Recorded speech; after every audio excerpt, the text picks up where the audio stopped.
విక్రమార్క మహారాజా, ఇప్పటి వరకు 999 కథలకి సమాధానాలు చెప్పి నన్ను సంతోషపెట్టావు. ఈ వింతైన ఆఖరి కథ చెబుతా విను. సమాధానం తెలిసి కూడా చెప్పకపోతే నీ తల 1000 చెక్కలవుతుంది. నీవు నోరు తెరిచి సమాధానం చెప్పావో ఈ భేతాళ శక్తి నీకు వశం కాదు. గురుదేవా, మన రాజ్యంలో ఆ చోటు గురించి మీకు తెలుసా అంటూ కంగారుగా ఆ చిత్రపటాన్ని రాజగురువుకు చూపిస్తాడు దశరథ సూర్యుడు. అంతే, అది చూసిన రాజగురువు ఒక్కసారిగా కంగు తింటాడు. ఆ చోటు గురించి అడుగుతున్నారేంటి? వద్దు మహారాజా, ఎన్నో రహస్యాలకది పుట్టినిల్లు. అలాంటి ప్రదేశానికి వెళ్ళడం కాదు కదా, కనీసం తలుచుకోవడం కూడా ప్రమాదమే. గురుదేవా, దయచేసి చెప్పండి, నేను తెలుసుకోవాలి అని మహారాజు పట్టుపట్టడంతో రాజగురువుకు ఏం చెప్పాలో అర్థం కాదు. దశరథ సూర్యుడు ఆతృతను గమనించిన ఆయన చివరకు ఆ ప్రదేశం గుట్టు గురించి చెప్పడానికి ఒప్పుకుంటాడు. మహారాజా, అది మానవులకు నిషిద్ధ ప్రదేశం. ఈ ప్రదేశంలో ఆ పరమేశ్వరుని అత్యంత ఇష్టమైన పవిత్రమైన పుష్పాలు ఉన్నాయి. ఆ పుష్పాల్ని ఎందుకంత పవిత్రంగా పెంచుతున్నారు గురుదేవా? ఎందుకంటే ఆ పుష్పాలు అత్యంత శక్తివంతమైనవి. వాటిని వాడితే నిత్య యవ్వనులు అవుతారని గంధర్వులు విశ్వసిస్తారు. కానీ అవి మానవులకు నిషిద్ధం. శివుడిని ప్రసన్నం చేసుకోవడానికి నాగజాతి వాటిని అత్యంత భద్రంగా పెంచుతుంది. ఎల్లప్పుడూ నాగుల నాయకుడైన సాక్షాత్తు నాగరాజే కాపలాగా ఉంటాడు. మనుషులు ఎవరైనా వాటిని దొంగిలించడానికి ప్రయత్నిస్తే తన ప్రాణాలకు తెగించి మరీ రక్షిస్తాడు. అందుకే ఇంతవరకు ఆ ప్రదేశాన్ని ఏ రాజు కూడా హస్తగతం చేసుకోలేకపోయారు. మన సరిహద్దులో ఉన్నప్పటికీ మీ పూర్వీకులు కూడా ఈ శాసనాన్ని ఉల్లంఘించి అక్కడకు వెళ్ళలేదు అని రాజగురువు చెప్పడంతో దశరథ సూర్యుడు ఆశ్చర్యంతో ఒక్కసారిగా కళ్ళు తెరుస్తాడు. కానీ ఎంత మంచివాడైనా ఏదో ఒక సమయంలో మనసు తప్పుదోవ పడుతుంది. అందుకు దశరథ సూర్యుడు కూడా మినహాయింపేమీ కాదు. రాజగురువు చెప్పిన ఆ అరుదైన పుష్పాలను ఆయన సొంతం చేసుకుని నిత్య యవ్వనుడుగా మారాలని నిశ్చయించుకుంటాడు. మనసులో ఆ ఆలోచన వచ్చిందో లేదో మరుక్షణమే అక్కడకు వెళ్లడానికి అన్వేషణ ప్రారంభించాడు. అనుకున్నట్టే ప్రయాణ సమయం దగ్గర పడింది. తన మంత్రులకు కానీ కుటుంబానికి కానీ ఎవ్వరికీ చెప్పకుండా ఒంటరిగా అక్కడకు బయలుదేరాడు. ధర్మపురి ఉత్తర సరిహద్దును దాటి కొంత దూరం వెళ్లిన తర్వాత తెల్లని మంచు కొండలు కనిపించాయి. అతి కష్టం మీద వాటిని అధిరోహించిన దశరథ సూర్యుడికి ఒక ఉద్యానవనం లాంటి ప్రదేశం కనిపించింది. రకరకాల పూల మొక్కలు కనిపించాయి. అయితే వాటిలో తాను వెతికే పుష్పాలు ఏవో ఆయనకు అర్థం కాలేదు. సరిగ్గా అప్పుడే రాజగురువు చెప్పిన మాట స్మరణకు వచ్చింది. మహారాజా, ఆ పుష్పాలు స్వయం ప్రకాశకాలు. మిట్ట మధ్యాహ్నమే మినుకు మినుకుమంటూ అత్యంత ప్రకాశవంతంగా వెలుగుతాయి అని రాజగురువు చెప్పడం గుర్తుకొచ్చి నిశితంగా ఆ ప్రదేశమంతా పరిశీలిస్తాడు. దూరంగా కొన్ని పుష్పాలు అత్యంత శోభాయమానంగా కాంతులు చిమ్మటం మహారాజు గమనిస్తాడు. అంతే, తన కళ్ళను తానే నమ్మలేకపోతాడు. ప్రపంచానికి తెలియని అత్యంత దేవరహస్యాన్ని తాను కనిపెట్టానని సంబరపడతాడు. వెంటనే అక్కడికి వెళ్లి వాటిని పెకలించడానికి ప్రయత్నిస్తాడు. సరిగ్గా అప్పుడే ఎక్కడి నుండి వచ్చాయో కానీ 2 పాములు సర్రమని పాకుంటూ బుసలు కొడుతూ అక్కడికొస్తాయి. మహారాజు వెంటనే తన ఖడ్గాన్ని తీసి వాటిని చంపడానికి ప్రయత్నిస్తాడు. కానీ అంతలోనే అక్కడ జరిగిన దృశ్యం చూసి మహారాజు వెన్నులో వణుకు పుడుతుంది. ఆ పాములు మానవ రూపంలోకి మారిపోతాయి. నాగుల నాయకుడు నాగరాజు తన చిన్న కొడుకుతో పాటు మానవ రూపంలో కనిపించగా దశరథ సూర్యుడు ఒక్కసారిగా ఆశ్చర్యపోతాడు. వెంటనే పుష్పాలను పెకిలించి తనతో తీసుకెళ్లడానికి ప్రయత్నిస్తాడు. కానీ నాగరాజు తన మంత్రశక్తితో దాడి చేస్తాడు. అంతే, మహారాజు దశరథ సూర్యుడు చాకచక్యంగా ఆ దాడి నుంచి తప్పించుకుంటాడు. దాంతో నాగరాజు ప్రత్యక్ష యుద్ధానికి దిగి దశరథ సూర్యుడిపై దూసుకెళ్తాడు. సరిగ్గా అప్పుడే అనుకోకుండా నాగరాజు కుమారుడు కొండపై జారి పడిపోబోయాడు. వెంటనే స్పందించిన దశరథ సూర్యుడు అతనిని పట్టుకుని పైకి లాగుతాడు. కానీ ఒక్కసారిగా భయపడిన ఆ పిల్లాడు స్పృహ కోల్పోతాడు. సరిగ్గా అప్పుడే నాగరాజు ఆవేశంగా మహారాజుపై వస్తాడు. అంతే, అనుకోకుండా మహారాజు ఖడ్గం నాగరాజు కడుపులో దిగుతుంది. అంతే, రక్తం దారలుగా కారుతూ ఆయన అలాగే నేల కొరుగుతారు. అది చూసి ఒక్కసారిగా కంగుతిన్న దశరథ సూర్యుడు కంగారుగా, అయ్యో నాగరాజు, నన్ను క్షమించు, అనుకోకుండా జరిగిపోయింది. అసలు ఇలా జరగాల్సింది కాదు. అంటూ నాగరాజును తన చేతిలోకి తీసుకుని వేడుకుంటాడు. కానీ అప్పటికే చాలా ఆలస్యమైపోతుంది. నాగరాజు ఏదో చెప్పాలని ప్రయత్నిస్తూ అలాగే చనిపోతాడు. సరిగ్గా అప్పుడే నాగరాజు భార్య నాగిని అక్కడికి వస్తుంది. కళ్ల ముందే తన భర్త చనిపోవడం చూసి ఆమె ఒక్కసారిగా బావురమంటుంది. దశరథ సూర్యుడే తన భర్తను చంపాడని అనుకున్న నాగిని ఎర్రబడిన కళ్లతో ఆవేశంగా, ఓరి అహంకారి! ఏ పాపం తెలియని నా భర్తను చంపిన నువ్వు నాలాగే దిక్కులేని చావు చేస్తావు.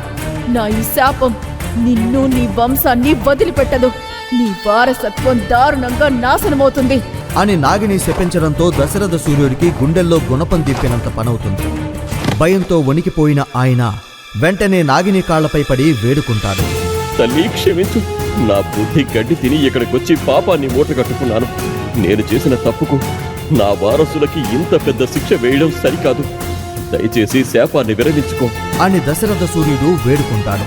సరిగ్గా అప్పుడే అప్పటి వరకు స్పృహ కోల్పోయిన నాగిని కుమారుడు కళ్ళు తెరవడంతో ఆమె కంగారుగా, కుమారా, ఇలా ఉంది నాన్న అంటూ కంగారుగా తన కొడుకును అక్కుని చేర్చుకుంటున్నాడు. వెంటనే అతను తన తల్లిని కౌగులించుకుంటాడు. జరిగిన విషయమంతా చెబుతాడు. అంతే, నాగిని ఒక్కసారిగా కంగు తింటుంది. దశరథ సూర్యుడు తెలియక తప్పు చేయడం, పైగా కొడుకు ప్రాణాలు కాపాడడంతో నాగిని కోపం తగ్గుతుంది. చూడు, నాగకన్యనైన నేను నా శాపాన్ని వెనక్కి తీసుకోలేను. నా భర్తలోని ఆత్మశక్తి మొత్తం ఈ ప్రపంచాన్నే నాశనం చేసేంత బలమైనది. అందుకే ఆ శక్తినంతటినీ ఈ పెట్టెలో బంధించాను. దీన్ని నువ్వు ఎవ్వరికీ తెలియకుండా భూమిలో దాచిపెడితే నీ వంశంలో పుష్యమి నక్షత్రంలో ఒక శిశువు జన్మించినప్పుడు ఈ ఆత్మశక్తి తనకు తానే ఆ శిశువులోకి ప్రవేశిస్తుంది. కానీ అది అతనికి ఒక శక్తిగా కాదు, అణచలేని ఆవేశంగా మనసులో కల్లోలాన్ని సృష్టిస్తుంది. అందులో విజయం సాధిస్తే ఈ శాపం బలహీనపడి నీ వంశం నిలబడుతుంది. అతను విఫలమైతే సంపూర్ణ వినాశనమే జరుగుతుంది. కానీ తల్లి, అప్పటి వరకు నీ శాపం అలాగే ఉంటుంది కదా. అసలు ఆ వారసుడు ఎప్పుడు ఎవరికి పుడతాడు? అది ఎప్పుడు ఎవరు అనేది నేను చెప్పలేను అని చెప్పడంతో దశరథ సూర్యుడు ఒక్కసారిగా కంగు తింటాడు.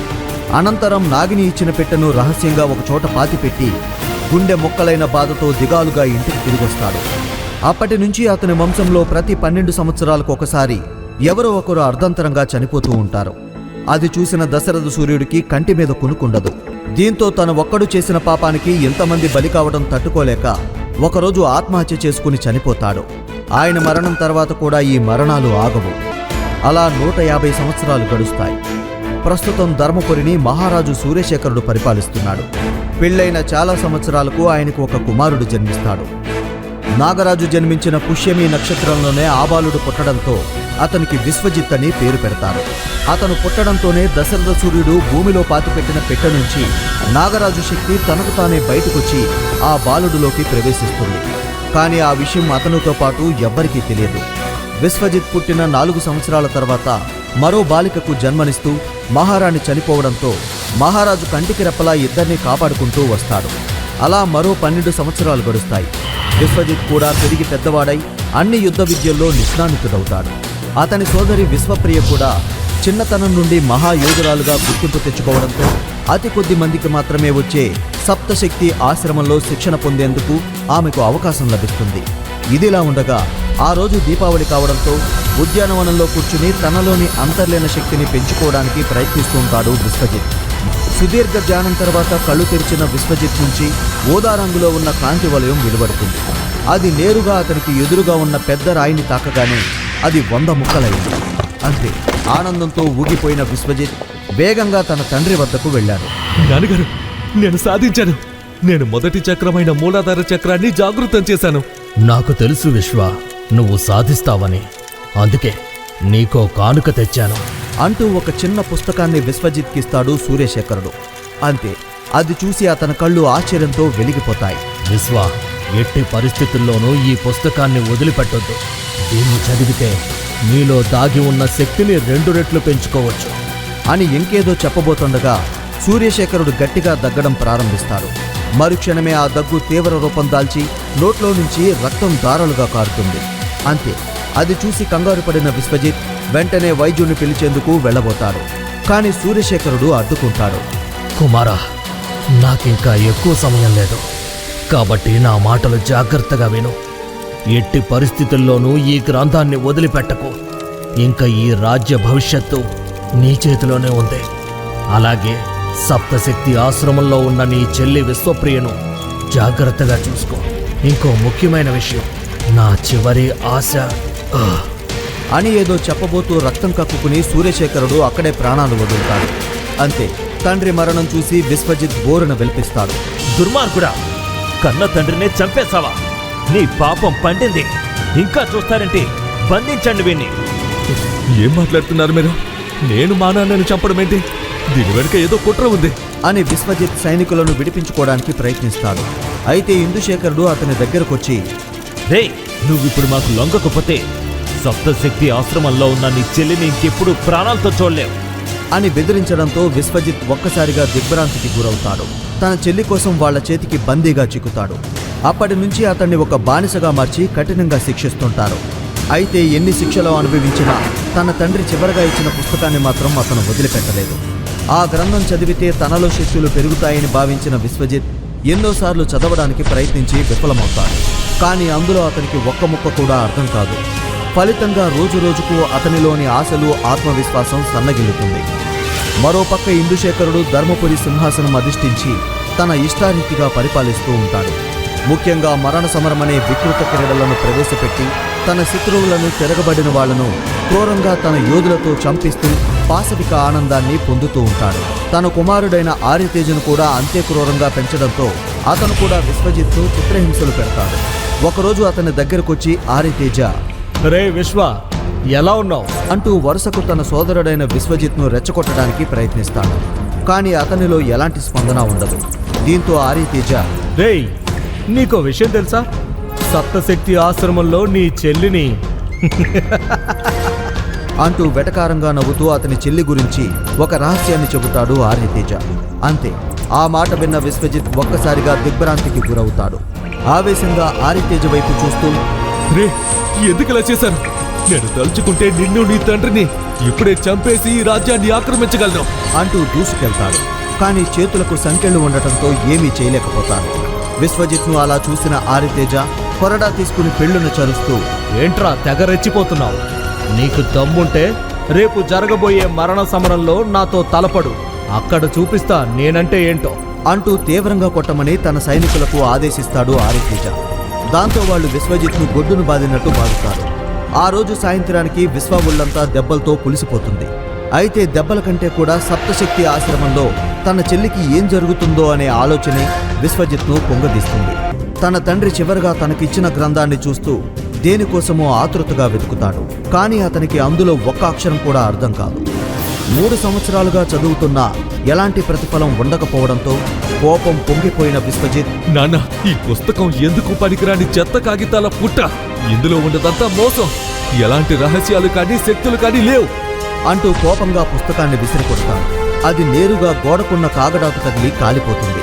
అంతే, ఒక్క క్షణం అతను అదిరిపడతాడు. ఎందుకంటే కాలిన పుస్తకంలో నుంచి బంగారు పత్రం ఒకటి బయటకు వస్తుంది. అంతే, అది చూసి విశ్వజిత్ ఆశ్చర్యంతో అలాగే నోరెళ్లబెడతాడు. విశ్వజిత్ స్పందించేలోపే అకస్మాత్తుగా ఆ బంగారు పత్రంలో ఉన్న అక్షరాలు అమాంతం గాల్లోకి అలాగే లేచి అతని శరీరంలోకి చొచ్చుకుపోతాయి. అంతే, ఒంట్లోకి మేకులు దిగినట్టు ఆ అక్షరాలు విశ్వజిత్ శరీరంలోకి వెళ్లడంతో అతను భయంకరమైన నొప్పిని అనుభవిస్తాడు. నన్ను క్షమించు.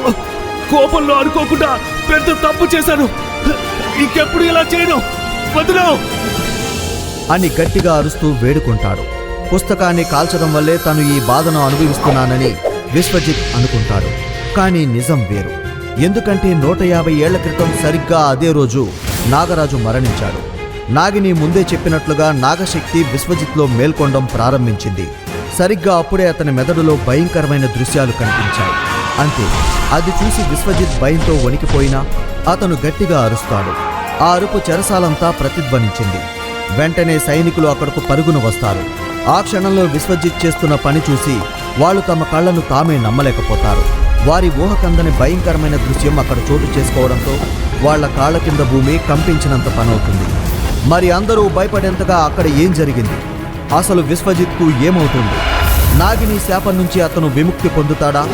లేక శక్తిహీనుడుగా మారిపోయి ప్రాణాలు కోల్పోతాడు? అదే జరిగితే సప్తశక్తి ఆశ్రమంలో విశ్వప్రియకు ఏం జరుగుతుంది? సూర్యశేఖరుడు చనిపోతూ ఇచ్చిన ఆ పుస్తకంలో ఏముంది? దాని రహస్యం ఏంటి? ఈ ప్రశ్నలకు సమాధానాలు తెలుసుకోవాలంటే నెక్స్ట్ ఎపిసోడ్ వినాల్సిందే. క్రింద ఇచ్చిన లింక్ ని క్లిక్ చేసి పాకెట్ ఎఫ్ఎం యాప్ ని ఇన్స్టాల్ చేసుకోండి. Stay tune to pocket FM.